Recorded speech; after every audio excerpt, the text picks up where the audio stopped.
Hello everybody, how are you. आप लोग कैसे हैं? मैं अच्छा हूँ और आप लोग भी अच्छे होंगे। अगर नहीं अच्छे होंगे तो आज मुझसे पढ़ के आप अच्छे हो जाएंगे। ठीक है, तो चलिए आज हमारे पास एक बहुत ही इंटरेस्टिंग टॉपिक लेकर मैं आया हूँ आप लोग के बीच में।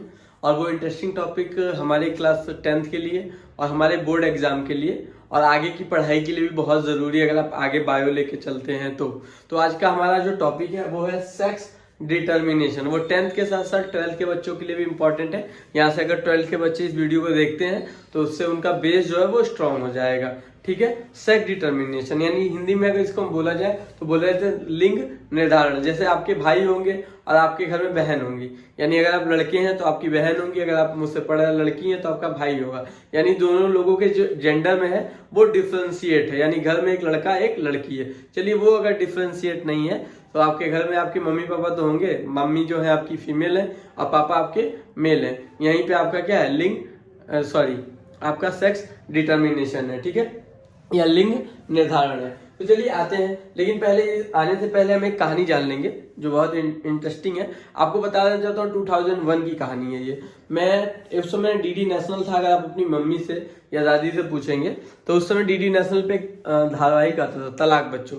अगर तलाक आता था तो तलाक का जो मेन मुद्दा रहता था वो मेन मुद्दा ये रहता था कि लड़का हस्बैंड और वाइफ जो है वो फेयर है और लड़का कैसे ब्लैक हो गया, या हस्बैंड वाइफ ब्लैक है तो लड़का कैसे फेयर हो गया। दैट्स क्लियर, यानी यहाँ इसकी वजह से तलाक होता था। दूसरा मुद्दा ये था, दूसरी प्रॉब्लम ये थी कि अगर औरत है, अगर फीमेल है तो हमेशा वो बॉर्न जो बेबी बॉर्न कर रही है, न्यू बेबी बॉर्न, वो हमेशा गर्ल चाइल्ड हो रहा है, जिसकी वजह से जो लड़के के परिवार वाले थे वो लड़की को से तलाक लेते थे तक, क्योंकि उनको अपना वंश बढ़ाने के लिए लड़का चाहिए, उनको अपनी जनरेशन को आगे डेवलप करने के लिए लड़का चाहिए। लेकिन ऐसा होता नहीं था, तो इसका पूरा जो दोष होता था वो फीमेल के ऊपर दे दिया जाता था। यानी जो लड़की थी उसके हस्बैंड अपनी वाइफ के ऊपर पूरा इसका ब्लेम कर देता था कि you are responsible for only girl child. पर क्या ये बात सही है?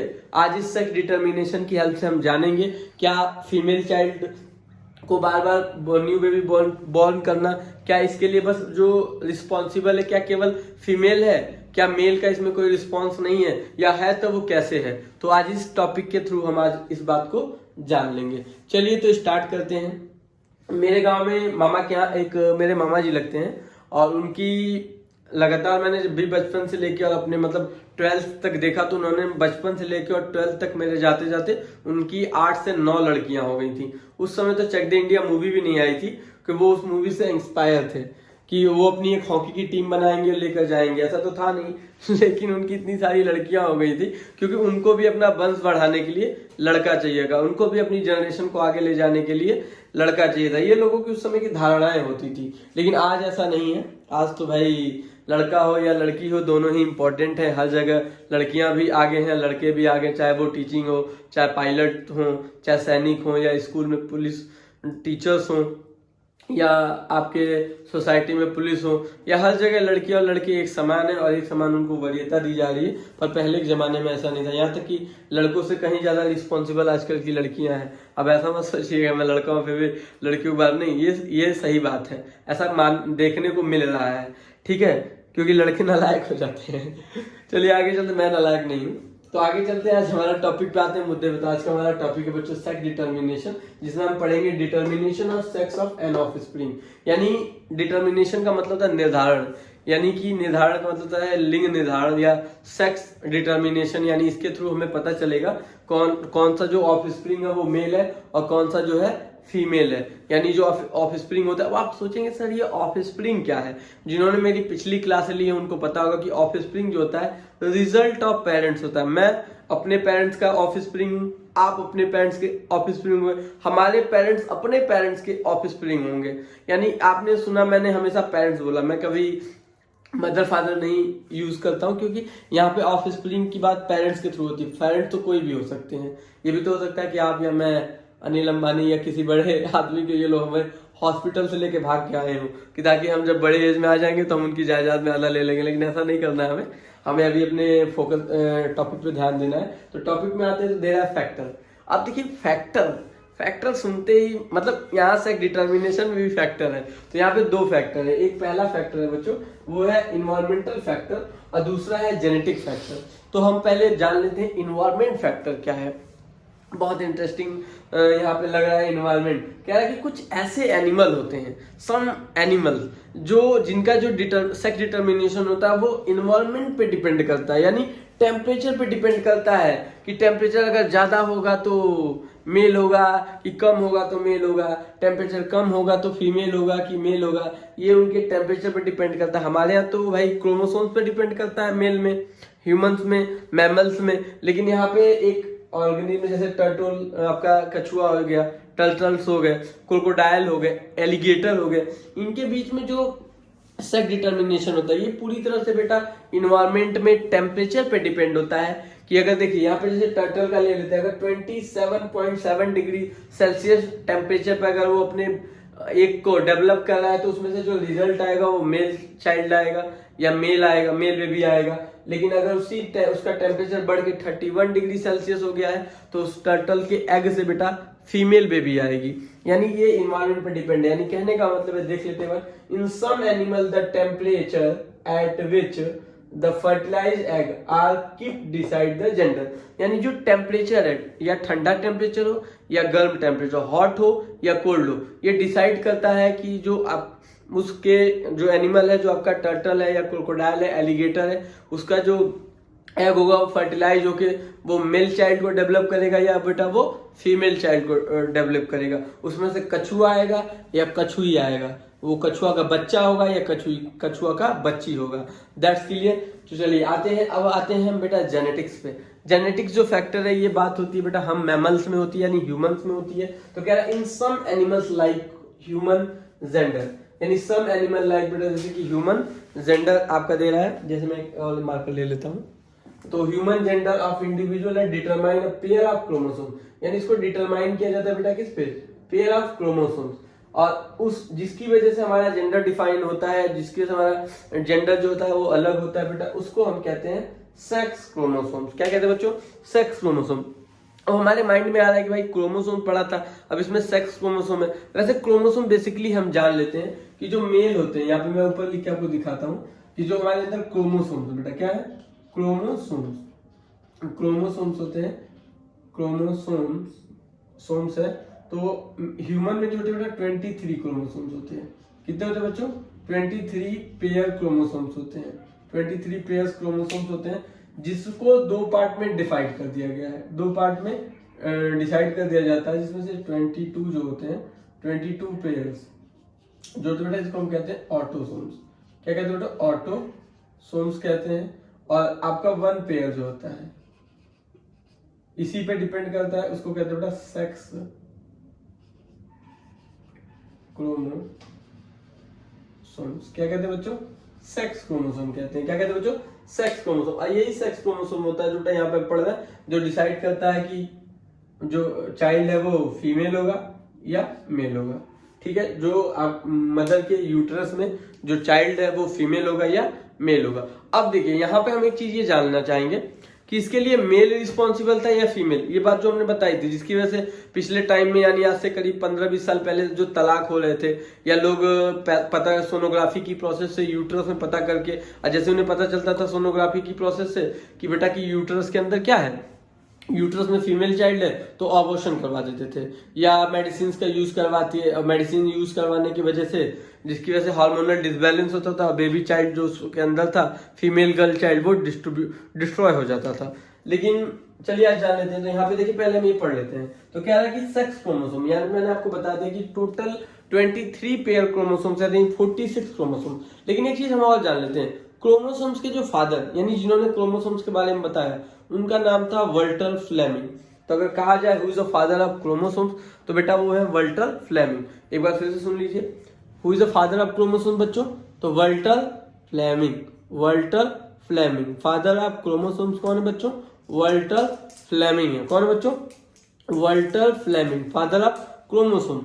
लेकिन एक यहाँ पे जो है जो कि विरासत से है, यानी वो मदर के, चाहे वो बॉय हो या गर्ल हो, वो दोनों के पास होता है। उस क्रोमोसोम का नाम क्या है, जिसको बेटा इनहेरिटेंस क्रोमोसोम भी कहते हैं, यानी कि जो पहले से ही है, चाहे लड़की हो या लड़का हो, दोनों के पास रहता है। उस क्रोमोसोम को कहते हैं बेटा एक्स क्रोमोसोम। आप देख सकते हैं कि फीमेल के पास डबल एक्स क्रोमोसोम्स है और मेल के पास सिंगल एक्स क्रोमोसोम, यानी दोनों ही क्रोमोसोम ये इसको मदर से मिलते हैं। किससे मिलते हैं बच्चों? मदर से। और इस एक्स क्रोमोसोम के फादर है बच्चों हर्मन हैकिंग्स। तो देखिए आपसे अगर कोई पूछे who is the father of chromosome, तो आप बता सकते हैं वाल्टर फ्लेमिंग।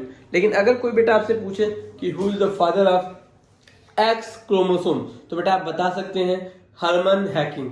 तो फादर ऑफ क्रोमोसोम्स कौन है बच्चों? Hermann Henking. तो एक बार और फिर से आप लोग बोल दीजिए बच्चों, who is the father of chromosomes?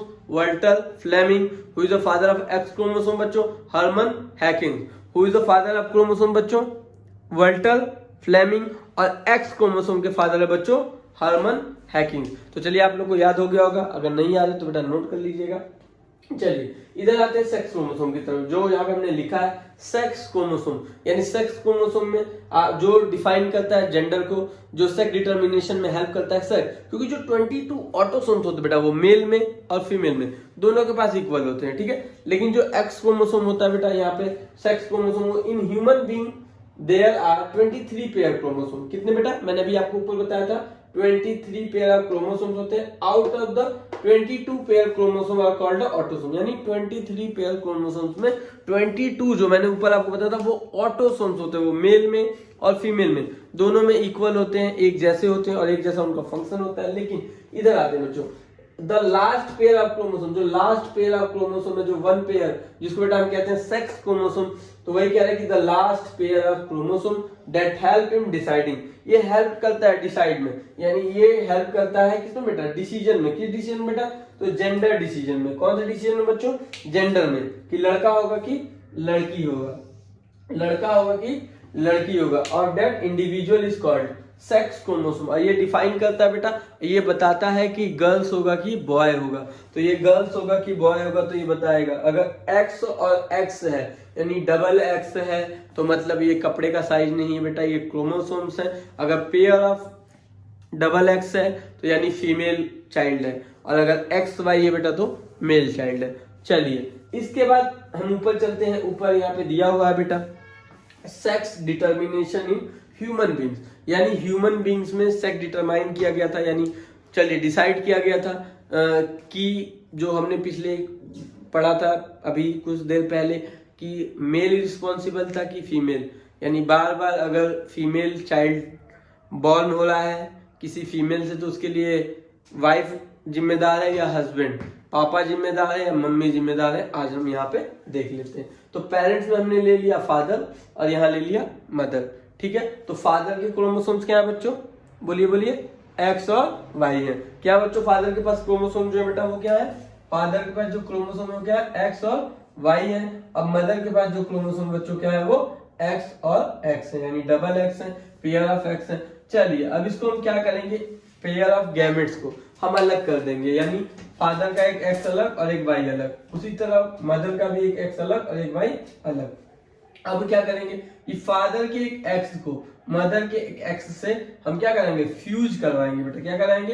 X को दूसरे एक्स के साथ फ्यूज करवाएंगे तो रिजल्ट आएगा बच्चों डबल एक्स, यानी डबल एक्स का मतलब मैंने पहले ही बताया था वो हो जाएगा फीमेल। फिर हम दूसरे वाले एक्स को इस एक्स को हम दूसरे वाले एक्स से, यानी फादर के इस एक्स को बेटा हम मदर के दूसरे एक्स के साथ फिर फ्यूज कराएंगे तो रिजल्ट आएगा बेटा सेम डबल एक्स, यानी ये भी आएगा फीमेल चाइल्ड, ठीक है। यहाँ पे हमने क्या देखा, यानी फादर का जो एक्स है जब मदर के एक्स के साथ जाके मैच हुआ या फ्यूज हुआ तो रिजल्ट आया फीमेल चाइल्ड यानी गर्ल चाइल्ड। चलिए उसके बाद अब फादर का वाई ले लेते हैं। फादर का जो वाई है ये जब इस एक्स के साथ मदर के एक्स के साथ जब फ्यूज हुआ तो रिजल्ट आया एक्स और वाई। क्या आया बच्चों? एक्स और वाई आया। फिलहाल मैं इसको थोड़ा मिटा देता हूँ यार, थोड़ा बोर्ड छोटा है ना मेरा, इस पे थोड़ी कम जगह रहती है तो इसको मैं मिटा के थोड़ा क्लीन कर देता हूँ ताकि मैं और थोड़ा सा इसमें रफ वर्क कर लूँ, ठीक है बच्चों। तो हमने पढ़ा था अभी फादर ऑफ क्रोमोसोम कौन है बच्चों? कौन है बच्चों? वाल्टर फ्लेमिंग है। और एक्स क्रोमोसोम के फादर बच्चों हर्मन हैकिंग से। चलिए फिर मुद्दे पे आते हैं। तो देखिए यहाँ पे फादर का जो वाई है जब मदर के एक्स से फ्यूज होता है तो रिजल्ट आता है एक्स और वाई। पहले वाले वाई के साथ फिर वाई दूसरे एक्स के साथ फ्यूज होता है तो फिर रिजल्ट आता है एक्स और वाई। तो एक्स वाई का मतलब सीधा होता है बेटा मेल चाइल्ड। क्या होता है बच्चों? मेल चाइल्ड होता है। और एक्स एस का मतलब फीमेल चाइल्ड। तो हमने यहाँ क्या पता चला, यानी यहाँ पे अगर फादर का एक्स बार बार मदर के एक्स के पास जा रहा है तो रिजल्ट गर्ल ही चाइल्ड आएगा, लेकिन अगर फादर का वाई क्रोमोसोम अगर मदर के किसी भी एक्स के साथ जा रहा है बेटा तो क्या आएगा? मेल चाइल्ड आएगा। तब बताइए यहाँ पे हमें पता चल गया है, आपको पता चल गया। तो बताइए बच्चों कौन रिस्पॉन्सिबल है?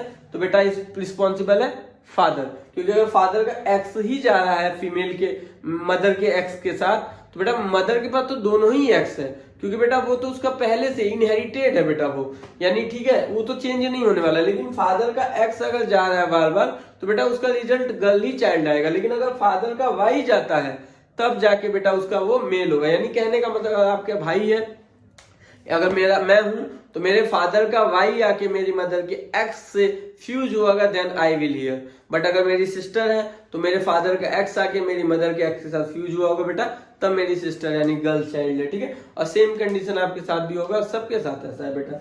चलिए, तो यहाँ पे जाइगोट आपके बने डबल एक्स एक्स वाई। तो यहाँ पे हमें क्या पता चला? हमें पता चला कि 50% यानी मदर और फादर और मदर के बीच में जब क्या होता है फ्यूज हो रहा है, उनके क्रोमोसोम जब फ्यूज होते हैं तो 50% जो प्रोबेबिलिटी होती है वो किसकी होती है बच्चों? वो फीमेल चाइल्ड की होती है। किसकी होती है बच्चों? 50% जो प्रोबेबिलिटी होती है बेटा वो किसकी होती है? फीमेल चाइल्ड की। और बेटा 50% जो प्रोबेबिलिटी है वो है मेल चाइल्ड की भी 50% प्रोबेबिलिटी होती है। यहाँ पे ऐसा कुछ नहीं कि केवल फीमेल चाइल्ड की 100% प्रोबेबिलिटी है या मेल चाइल्ड की 100% प्रोबेबिलिटी, सबकी दोनों लोग की क्या है बेटा? इक्वल प्रोबेबिलिटी है, 50-50%। उसके नीचे लिखा हुआ है कि द सो डेट हाफ, हमने यहाँ पे क्या देखा? अब जो देखा वो नीचे लिखा कि the so that half the children will be boy, यानी हाफ जो है बेटा वो क्या है? बॉय 50% और 50% बेटा गर्ल है। तो all children will inherit an x chromosome, यानी दोनों ही, चाहे वो बॉय हो या गर्ल्स हो, दोनों के पास इनहेरिटेंस यानी विरासत में एक्स क्रोमोसोम है। जो इनको कहां से मिला है बेटा? वो इनको मिला है बेटा मदर से। किससे मिला है बच्चों? मदर से मिला है। चाहे वो लड़की हो या लड़का हो, उनके पास अगर एक्स क्रोमोसोम है तो बेटा वो किससे मिला है? उनकी मदर से मिला हुआ है। ठीक है बच्चों, उसके अलावा हमें यहाँ पे पता चल चुका है कि the sex of children will be determined by what they inherited from their father not from there mother, यानी उनके बीच में जो सेक्स डिटर्मिनेशन होता है, जो मेल और फीमेल होता है बेटा, वो पूरा डिपेंड करता है किस पे बेटा? फादर के ऊपर डिपेंड करता है, ना कि मदर के पीछे। तो अब बताइए 2001 में जो तलाक होते थे जिसके लिए फीमेल को रिस्पॉन्सिबल माना जाता था, क्या आप इस बात से सहमत हैं? क्या फीमेल रिस्पॉन्सिबल थी? अगर केवल गर्ल चाइल्ड को वो बॉर्न हो रहा है तो उसके लिए फीमेल रिस्पॉन्सिबल है या बेटा मेल? इसको आप मेरे कमेंट में बताइएगा कि फीमेल रिस्पॉन्सिबल है बेटा या मेल रिस्पॉन्सिबल है। That's clear. Thank you. जय हिंद।